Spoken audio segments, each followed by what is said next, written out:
All right, ready to dive into opening the third eye today? Let's do it. You sent over some fascinating excerpts from it. I'm ready to unpack it all. Think ancient wisdom meets personal evolution, all wrapped up in one book. Yeah. What really struck me right off the bat was the author's own journey.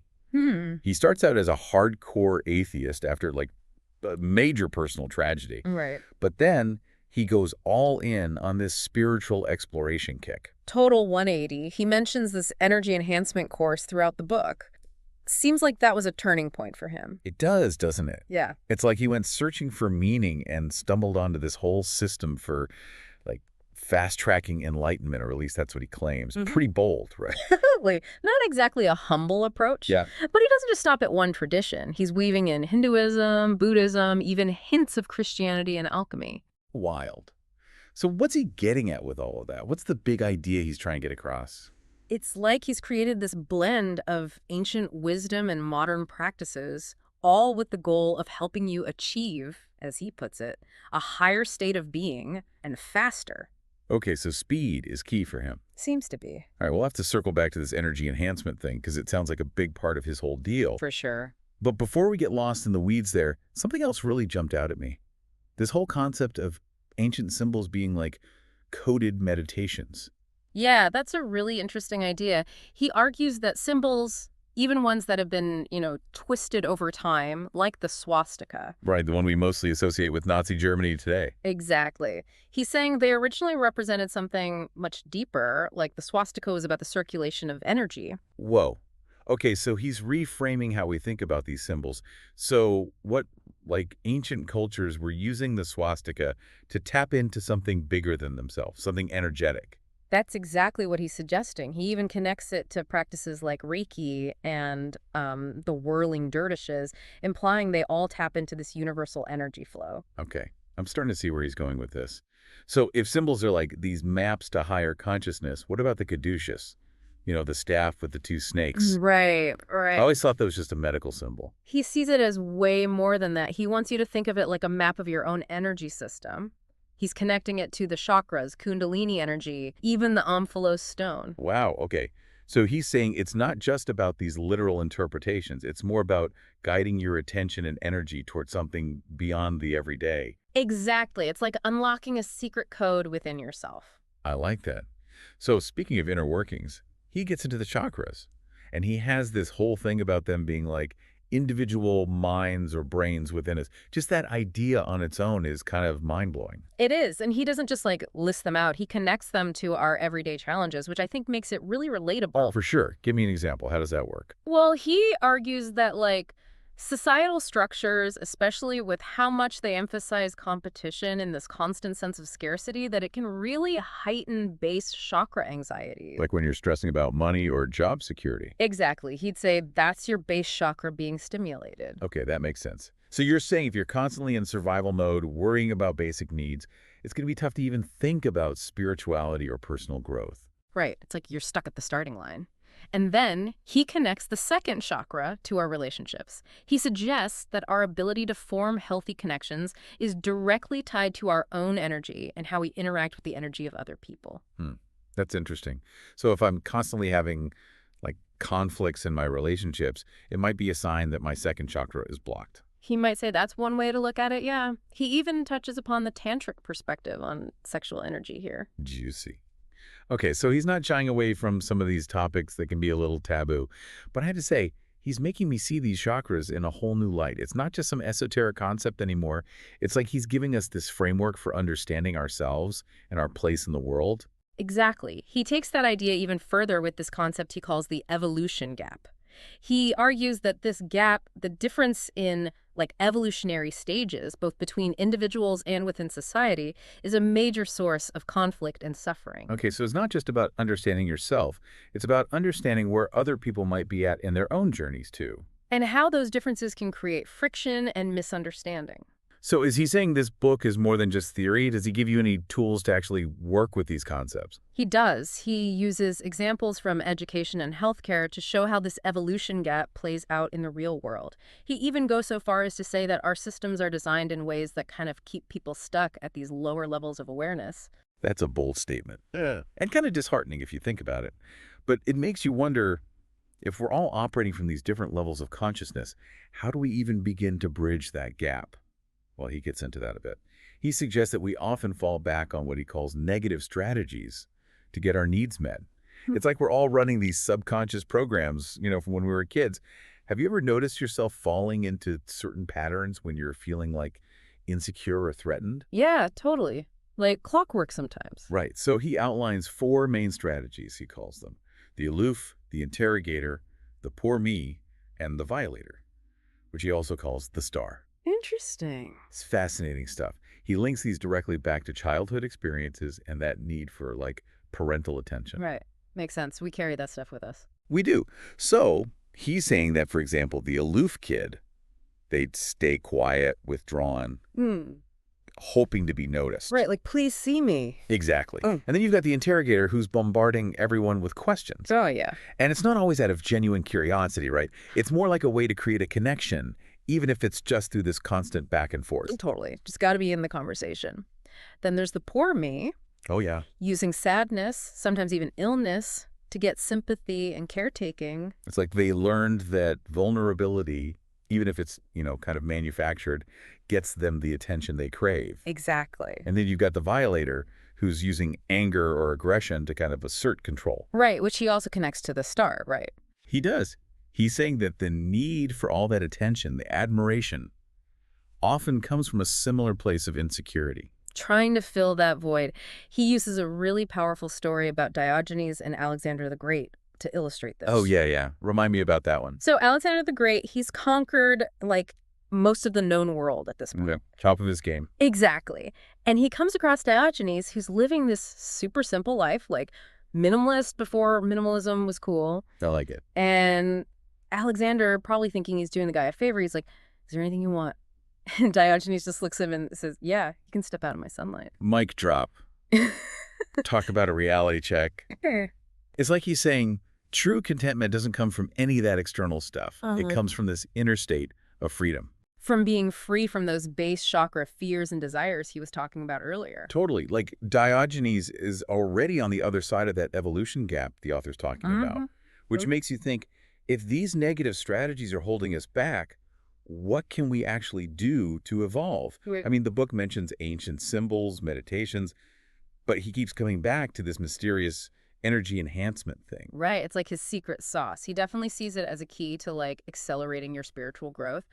But he's vague on the specifics. Super vague. He talks about grounding negative energies and removing energy blockages, but never really explains how those techniques actually work. Yeah, it's kind of frustrating. Like, he's giving us this glimpse into this transformative system, but then he's holding back the instruction manual. Right. It's like he's dropping these breadcrumbs, mentioning Kundalini Kriyas and the 5 elemental paths of Qi from Chinese Taoism. Okay, getting a little esoteric now. I know, but he never fully reveals the recipe. It definitely makes you curious about this energy enhancement, though, doesn't it? For sure. But let's zoom out for a sec. We've been talking about personal evolution, but the book also touches on societal transformation. What's his take on how we bridge that evolution gap on a larger scale? Well, he suggests we need a pretty radical shift in thinking.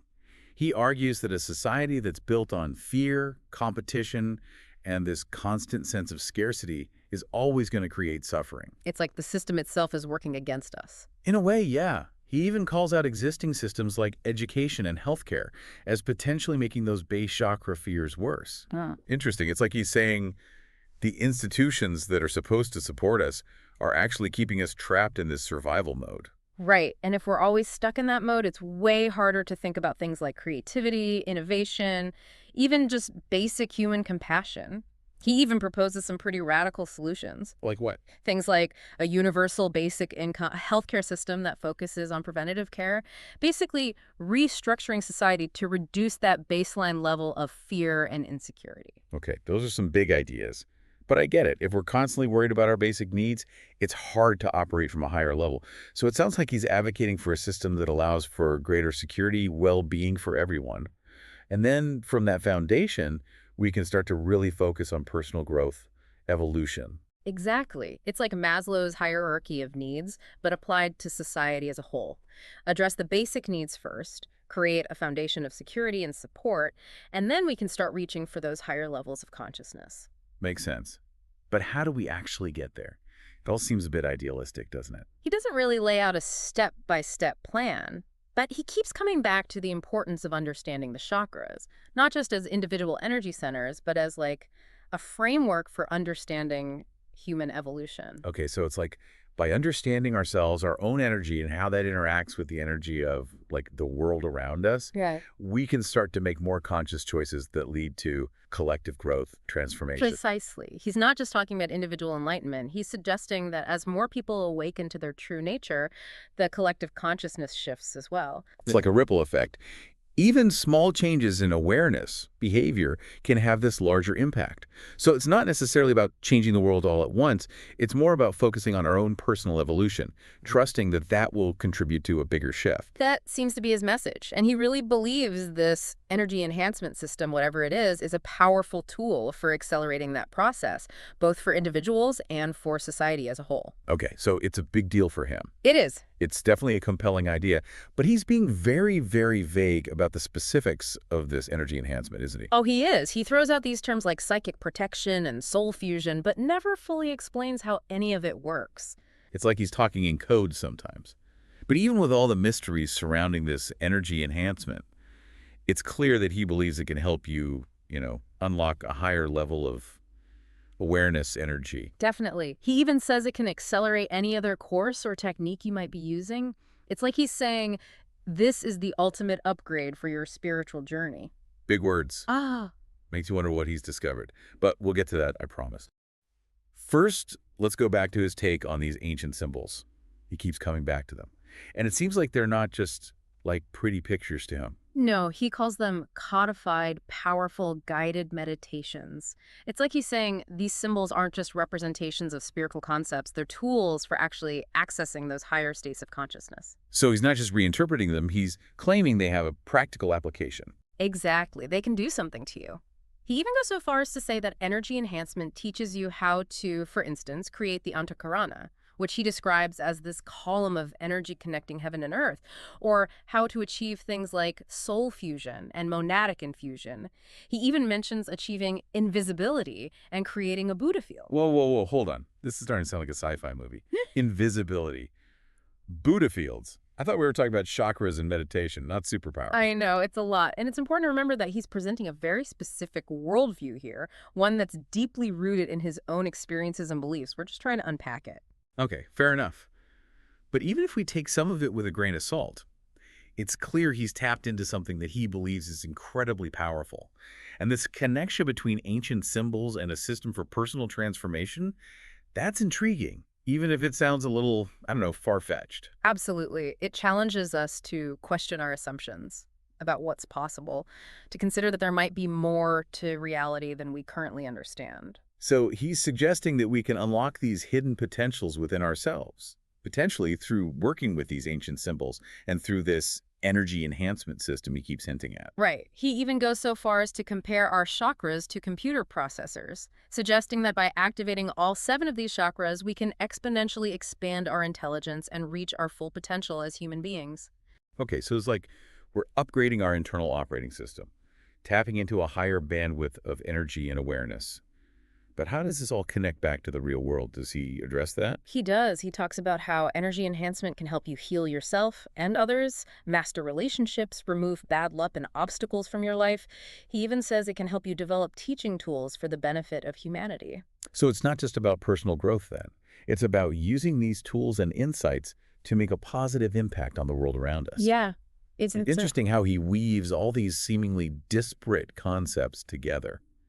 Ancient wisdom, personal transformation, societal evolution. It's like he's presenting this holistic vision of what it means to be fully human, one that encompasses our physical, emotional, mental, and spiritual dimensions. It's a lot to process, but it definitely makes you want to delve deeper, explore these ideas further, and see what resonates. Absolutely. And that's what's so great about a deep dive like this. It's not about blindly accepting or rejecting these ideas. It's about engaging with them, questioning them, and seeing what insights emerge. Exactly. All right, so let's jump back into his claims about energy enhancement. He's been hinting at this all along, claiming it's central to his own journey and his teachings, but he's been pretty vague on the specifics so far. What more does he reveal? All right, let's unpack this energy enhancement a bit more. He keeps going on about it being this powerful system for, like, fast-tracking enlightenment. He calls it the most advanced meditation course in the world, so, you know. Catchy. Right. But, gotta remember, we're looking at this through his lens. Take it with a grain of salt. Right. He seems to see this course as, like, the culmination of everything he's learned, all these different traditions, blended into this practical framework for spiritual growth. So it's not just meditation, like sitting there with your eyes closed.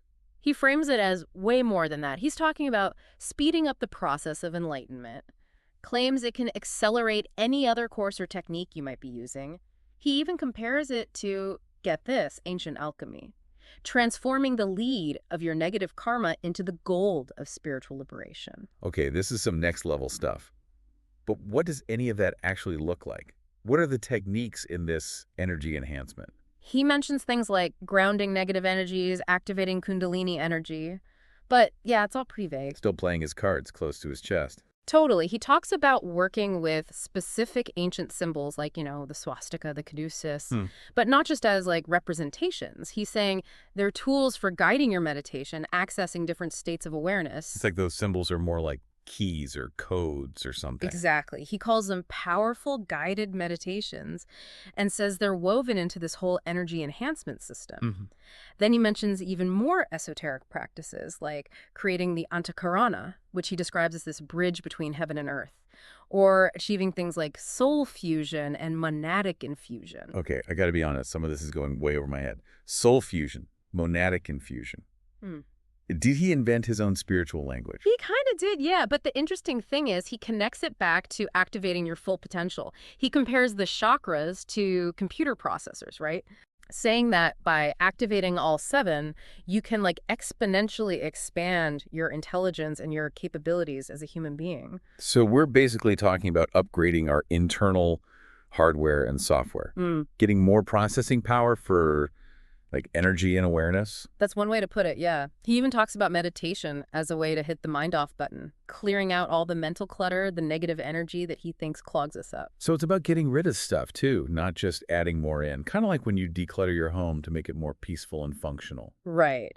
And while he doesn't get into the specifics of how to reach that mind off state, he does mention traditional practices like nauli, pranayama. Those are those yogic breathing exercises, right? Yep, ancient techniques. But he seems to be saying they have a real impact on our modern lives. He's all about bridging that gap between the ancient and the modern, isn't he? Totally. And check this out. He talks about how energy enhancement can help you heal yourself and others, master relationships, even remove bad luck from your life, overcome obstacles, claims it can even help you develop teaching tools for the benefit of humanity. Wow. That's a lot to promise, even for a meditation course. Like he's saying this isn't just a self-improvement thing. It's about using these tools to actually make the world a better place. Exactly. And hey, even if you're not totally sold on everything he's saying, you got to admit there's something powerful about exploring these ancient practices, seeing if they awaken anything within you. I'm with you on that. This has definitely got my wheels turning. It's like we've only scratched the surface here, but this deep dive has opened my mind up to some wild possibilities. This whole idea that energy enhancement, whatever it really is, can help us access a different level of awareness, unlock stuff we didn't even know we had inside, maybe even help create a more enlightened world.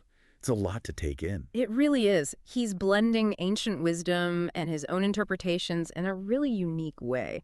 And while he's pretty quiet on the specifics, it's clear he thinks this stuff can be life-changing, both for individuals and the world as a whole.